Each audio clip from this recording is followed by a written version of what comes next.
이번에 또 한국은행이 금리 동결을 하면서 환율이 1,400원을 찍었었죠. 근데 아직까지도 금리를 이해하지 못해서 이게 왜 이슈가 되고 환율은 왜 저렇게 되었는지 이해 못하는 당신을 위해 지금부터 바로 설명 들어가 보도록 하겠습니다. 요즘 계속 금리 거리인데 이 금리란 게 대체 뭘까요? 금리란 쉽게 말하면 돈의 가치라고 설명할 수 있습니다. 이해가 안 되시죠? 1,000원은 1,000원이고 만원은 만원인데 말입니다. 예를 들어 보겠습니다. 2020년도 5월 기준 우리나라의 금리는 0.5%였습니다. 그러나 현재의 금리는 3.5%이죠. 2020년도와 2024년에 똑같이 1,000원을 은행에 넣는다고 했을 때 우리가 얻을 이자율, 그러니까 기대 수익률이 같을까요? 다릅니다. 2020년도에는 금리가 0.5%이고 지금 2024년도에는 금리가 3.5%로 받게 될 이자가 지금 현재인 2024년이 더 높죠. 그렇기 때문에 현재의 기대 수익률이 더 높습니다. 그리고 기대 수익률이 높다는 것은 지금의 1,000원이 4년 전인 2020년도 때의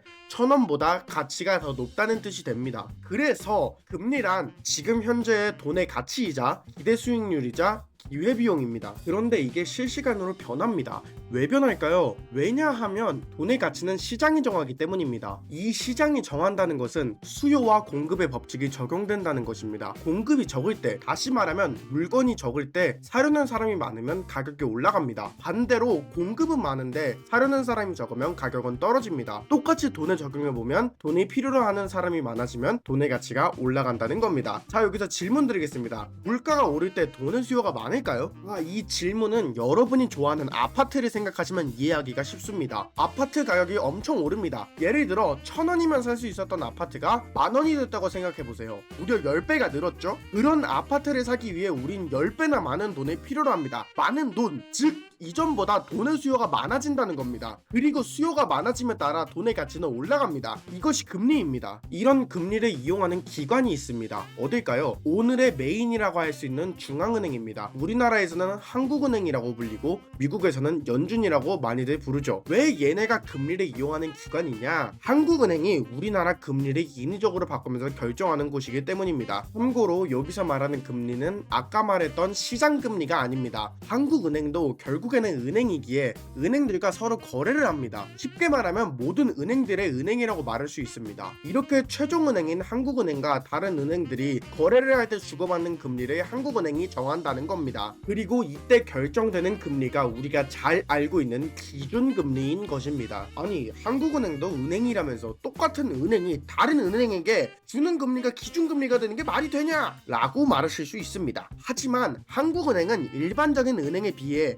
신용도가 가장 높은 기관이죠. 나라가 무너지지 않는 이상 신용도가 무한에 가까운 곳입니다. 이런 곳에서도 최소 이 정도 금리를 거래할 때 사용하니까 다른 은행에서 우리도 저 밑으로는 금리를 내릴 수 없다가 되면서 한국은행이 최소금리, 즉 최소 돈의 가치를 정하게 되는 것이죠. 그래서 이 돈의 최소 가치를 정해준 게 기준금리가 되는 것입니다. 자, 근데 처음에 금리는 시장의 상황에 따라 바뀐다고 했죠. 기준금리도 한국은행이 시장 상황에 따라 기준금리를 변동합니다. 그리고 우리는 이걸 통화정책, 한국은행의 통화정책이라고 부릅니다. 이제 통화정책까지는 이해를 하셨죠? 하지만 우리가 이번 이슈를 이해하기 위해선 한 가지 지식이 더 필요합니다. 바로 통화정책은 왜 하는 것인가? 통화정책은 아까 말했다시피 금리를 오르고 내리는 거라고 했죠? 금리가 뭡니까? 돈의 가치죠. 돈의 가치가 뭡니까? 돈의 수요죠. 즉 시장에서의 돈의 수요를 조절하기 위해서 한국은행이 통화정책을 한다고 할 수 있겠습니다. 이해하기 쉽게 예를 들어보자면 시장금리가 2%에서 3% 사이라고 가정을 합시다. 그런데 이때 한국은행에서 기준금리를 5.25%로 금리를 인상한다고 합니다. 그러면 시장에 나와 있는 돈들이 다 어디로 갈까요? 당연히 은행으로 가겠죠. 왜냐하면 시장금리가 2에서 3% 사이라는 건 내 기대 수익률이 2에서 3% 사이라는 겁니다. 그런데 한국은행이 기준금리를 인상해서 은행에만 돈을 넣어놔도 기대 수익률이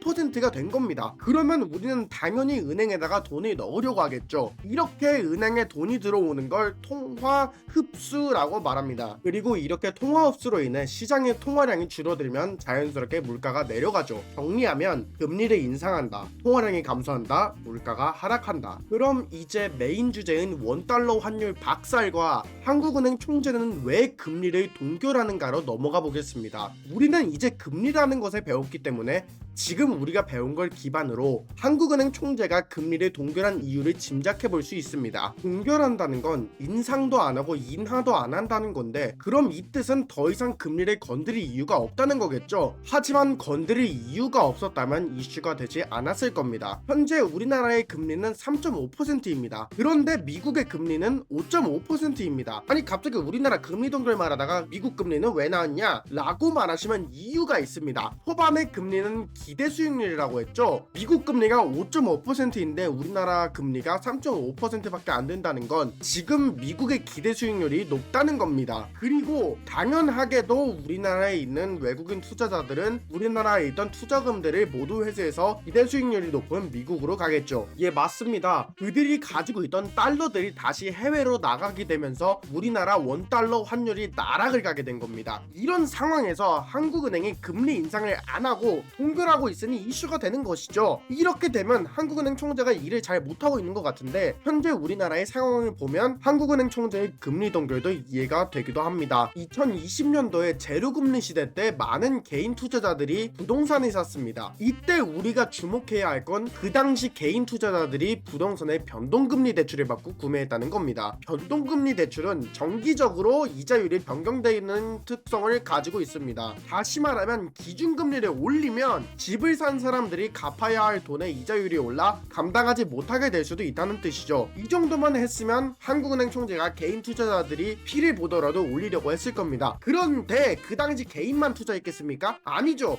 기업들도 그 당시에 많은 투자를 했는데 기준금리를 올려서 기업들이 그 부채를 감당하지 못하게 되면 경제가 무너지기 때문에 금리를 올리고 싶어도 못 올리고 있는 것입니다. 왜냐하면 기업이 무너지면 개인들도 무너지기 때문이죠. 잠깐 흥분했었지만 다시 돌아와서 오늘은 아주 간단하게 우리나라 경제 상황을 살펴봤습니다. 이런 우리나라 경제 앞으로 어떻게 될지 잘 살펴보고 투자하셔야겠습니다. 모두 성공적인 투자를 기원하면서 지금까지 지식남이었습니다. 감사합니다.